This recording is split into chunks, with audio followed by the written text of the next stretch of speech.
ভারী বর্ষণের ফলে ডুকলি আরটি ব্লকের অন্তর্গত ৬ নম্বর ওয়ার্ডের রাস্তাটি ভেঙে চলাচল বন্ধ হয়ে যায়। এলাকাবাসীর অভিযোগ, স্থানীয় জনপ্রতিনিধিদের বেশ কয়েকবার জানিয়েও কোনো কাজ হয়নি। সোমবার এ বিষয়ে এলাকার প্রধান পরমাদ বর্মনের কাছে জানতে চাইলে তিনি পঞ্চায়েত তহবিলের টাকা নেই বলে স্পষ্ট জানিয়ে দেন।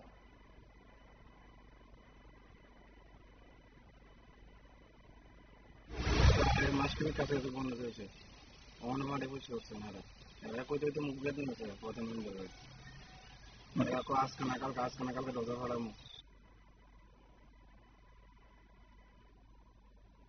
আজকে প্রায় 1 মাস হয়েছে অঙ্গনবাড়ির কাছে। আগে আসলে কুমত ফদার টেনে বাড়ি মারি দিয়ে টেনে জায়গায় রাস্তার উপরে ভেঙে পড়ছে। দেখেন, সরকার তরফ থেকে তো কোনো কিছু আছে না। এখন যার জায়গা তারও কইছে, হ্যাঁ কইছে যে আমরা থাকতাম।